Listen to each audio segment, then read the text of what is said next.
Bueno, esta tarde vamos a empezar esta plática hablando del glaucoma crónico, ¿ya? De ángulo abierto. Miren, en esta figura podemos observar el ojo, la parte externa donde ven lo que es la córnea, y el iris, que es la cámara anterior, y luego la cámara posterior donde dice pressure, ¿no? Eh, en esa zona está el cuerpo ciliar, ¿no? Donde se produce pues el humor acuoso que viaja desde la cámara posterior, pasa por la pupila, se va a la cámara anterior y drena por el sistema de drenaje, eh, en su mayor porcentaje por la vía convencional, que es más o menos un 80%, y el resto por la vía no convencional, que ahora se los voy a mostrar. Las presiones dentro del ojo se dan en números, ¿no? Por milímetros de mercurio, y se da entre 10 a 20, 10 a 21 milímetros de mercurio. Por encima de este número estamos hablando de una hipertensión ocular, ¿no? Luego, en la figura superior que ven ahí, ¿no? Es el nervio óptico, y la parte blanca que está al medio, nosotros le llamamos la excavación, ¿no? Cuando esta excavación es muy grande, pues sospechamos de lo que es glaucoma, porque ahí se pueden observar que las fibras nerviosas pues se van adelgazando y se forma así, eh, de esta forma, ¿no? La figura de abajo es el tonómetro, ¿no? Esta máquina lo que hace es tocar la superficie del ojo, que es la córnea, ¿no? Previamente se le pone anestesia al paciente y una sustancia que se llama fluoresceína, y con eso se forma una figura que la vamos juntando para que nos dé la presión justamente, ¿no? Em, Entonces, uno de los factores de riesgo para que el paciente tenga glaucoma es la presión elevada. No es determinante, pero es uno de los factores más importantes, ¿no? Fuera de esto, observar si el nervio óptico tiene daño, ¿no? Que también se puede expresar en un examen que se llama campo visual, donde se observa pues zonas donde el paciente pues no está viendo, ¿no? Generalmente son zonas, no en el medio, porque en el medio es ya la fase final, sino los extremos del campo visual, que el paciente lo va perdiendo, y es por eso que no se da cuenta que tiene glaucoma.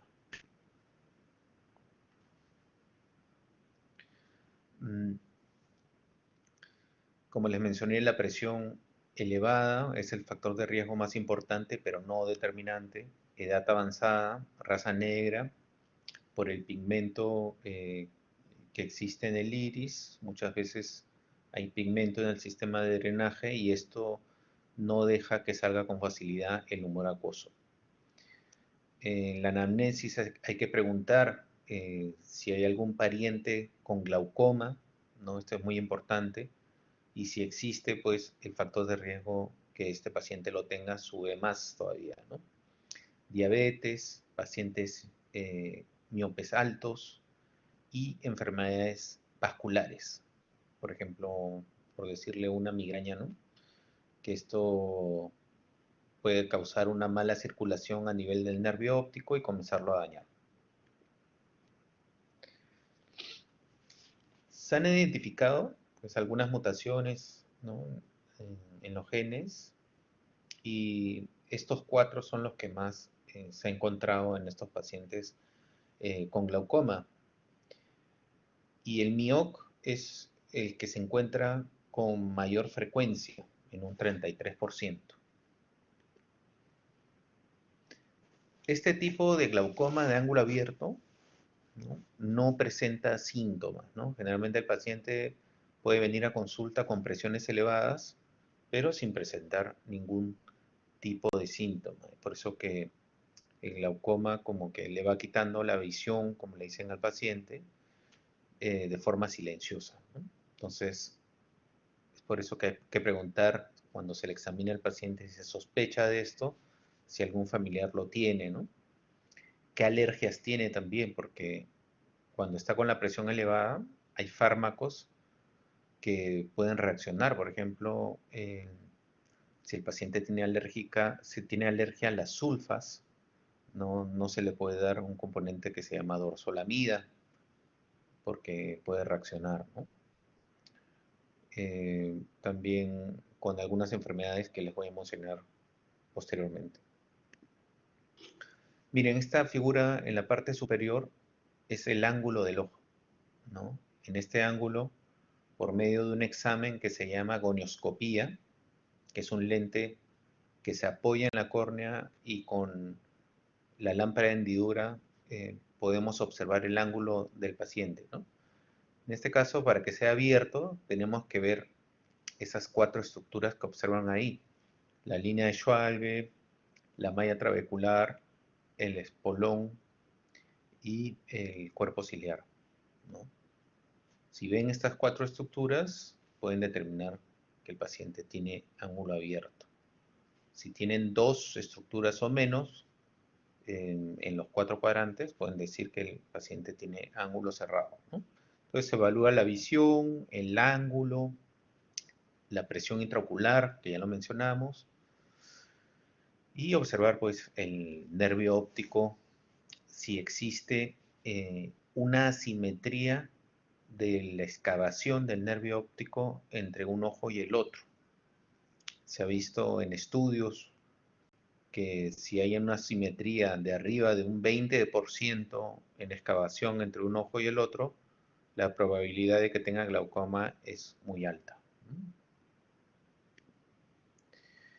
Este es el ángulo que vimos hace un momento, las cuatro estructuras.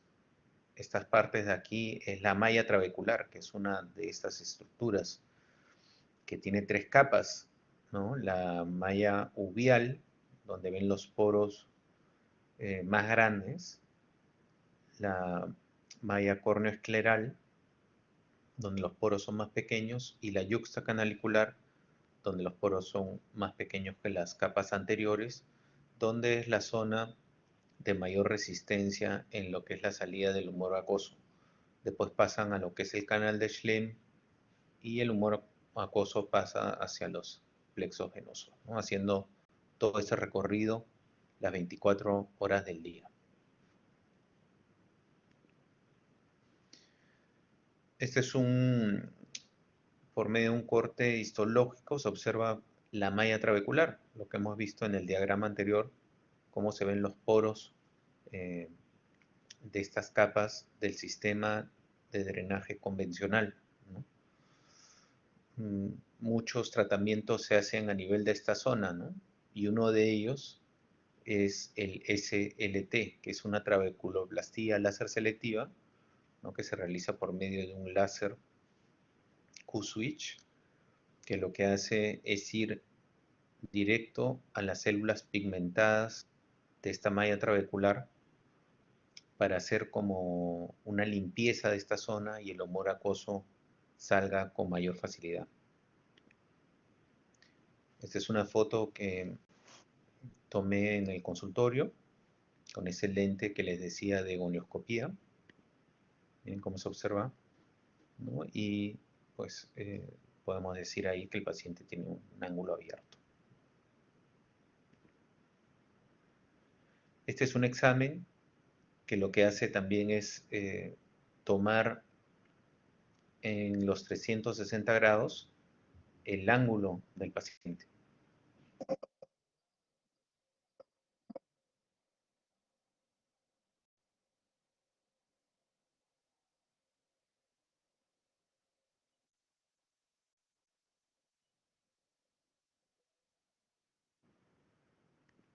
Y lo muestra de esta forma, ¿no? Entonces podemos observar los 360 grados y vamos viendo cuadrante por cuadrante si el paciente tiene, pues, por ejemplo, una sinequia anterior periférica. Eso es cuando el iris se pega al ángulo, ¿no? Y también podemos observar también por medio de este examen si el paciente tiene ángulo abierto o no, si hay pigmento en el sistema de drenaje, ¿no? Que podemos dar con varios diagnósticos viéndolo de esta forma. ¿No? Fuera de observar al paciente y tomarle la presión, también nos ayuda para el diagnóstico diferentes exámenes auxiliares. Uno de ellos son las fotos que vemos en la parte superior, donde observamos el nervio óptico y la zona blanca que les mencioné, que es la excavación. Con eso nos ayuda también a ver si hay diferencia de tamaño entre un ojo y el otro, que también se los mencioné, que no puede haber más de una diferencia de un 20% en lo que es excavación. En la figura de abajo, este es un examen que se llama campo visual, donde la máquina muestra unas luces para que el paciente, si las ve, apriete un botón, ¿no? Y podamos, pues, examinar el campo visual del paciente, ¿no? Por ejemplo, en este caso, esas zonas negras son zonas que el paciente no ha visto, ¿no? Y por medio de los números que se observan ahí abajo, podemos decir que es un glaucoma avanzado, ¿no? Porque ya prácticamente la mitad del campo visual del paciente está tomada. Fuera de este examen se toma otro examen que se llama paquimetría. La paquimetría lo que hace es tomar el grosor de la córnea, ¿no? Y se ha observado que córneas delgadas también son un factor de riesgo para tener glaucoma, ¿no? Otro de los exámenes que se usa mucho es la tomografía ocular, que lo que hace es examinar lo que es el nervio óptico y sus fibras nerviosas para ver que no estén adelgazadas, porque las compara con un banco de datos del paciente del mismo sexo y la misma edad, y con eso ve los grosores de las fibras nerviosas, con eso también nos puede ayudar para el diagnóstico.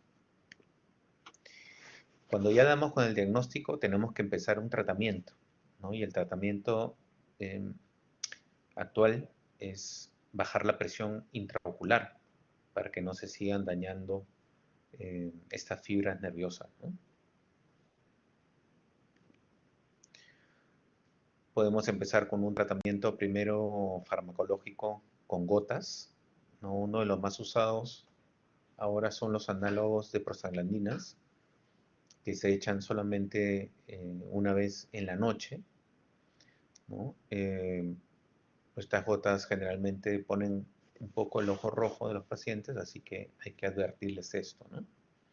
Los beta bloqueadores como el timolol, hay que tener cuidado si el paciente sufre de alguna enfermedad cardiovascular, como por ejemplo una arritmia, o si tiene algunas cirugías como stents, ¿no? También si tienen problemas respiratorios como asma. Están los alfa-2 agonistas, que es, por darles un ejemplo, la brimonidina. Esto hay que tener cuidado en pacientes menores que pesen menos de 20 kilogramos, porque se pueden deprimir y hacer como un paro respiratorio. Los inhibidores de la anhidrasa carbónica, como la dorzolamida que les mencioné, hay que preguntar a qué alergia tiene el paciente, a qué fármacos, porque pueden reaccionar con las sulfas. Los mióticos como la pilocarpina, que lo que hacen también es hacer una constricción de la pupila, y esto hace que se exponga más el ángulo que les mostré hace un momento, y el humor acuoso pues pueda salir con mayor facilidad. Si con el tratamiento médico no reacciona el paciente, pues podemos, en vez de dar gotas, hacer el tratamiento con láser del SLT que les mencioné al principio. Y si esto no funciona tampoco, pues ir a unas cirugías más invasivas, ¿no? La primera del lado izquierdo, se hace un agujero en el color del ojo que es el iris, y esto se da en pacientes con ángulo cerrado, ¿no? El láser que va al sistema de drenaje, que se llama SLT, es el que generalmente utilizamos para ángulo abierto. La siguiente figura, donde se ve un implante ahí chiquitito en el dedo, este implante se llama Eye Stent y se coloca a nivel de la malla trabecular para que se comunique con el canal de Schlemm y por ahí fluya el humor acuoso. Este Eye Stent mide más o menos 1 milímetro y es el implante más pequeño que se ha puesto en el hombre. La siguiente figura, que es como una raya roja, esta es como un catéter que entra al canal de Schlemm para dilatarlo y que funcione como debería, ¿no? Esto se llama canaloplastía. Y la última foto de la derecha, eh, que se hace hasta ahora, ¿no?, en casi todas las partes del mundo, es abrir tejidos y realizar como un pequeño agujero a nivel del sistema de drenaje, más o menos por la malla trabecular, para que el humor acuoso vaya por la vía subconjuntival y se forme esa bula. Ahí es una bula muy grande, ¿no? Esto generalmente no se ve así, pero pasa el humor acuoso por ahí y hace el circuito y baja la presión intraocular del paciente. El seguimiento que se le hace a estos pacientes mucho depende del daño que tengan, ¿no? Si es un daño avanzado, ahí me gustaría verlo por lo menos unas 4 veces al año y hacerle exámenes frecuentes para ver que el glaucoma no esté avanzando. Si es un glaucoma moderado, unas 2 veces al año. Si solamente tiene presión elevada y no tiene daño en el nervio óptico, se le puede citar 1 a 2 veces al año. Como les decía, mucho depende del daño que tienen. Y esta es una foto del nervio óptico. En la parte central se puede observar la excavación y, bueno, y los vasos, ¿no? Y por medio de esa excavación, como les decía, podemos dar o sospechar si el paciente tiene glaucoma, si tiene alguna asimetría entre un ojo y el otro.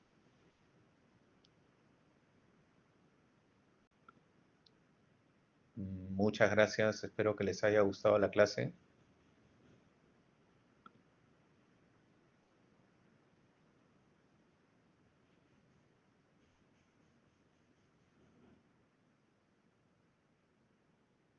Ahí ya la grabé. No sé si se escuchó bien, ¿no?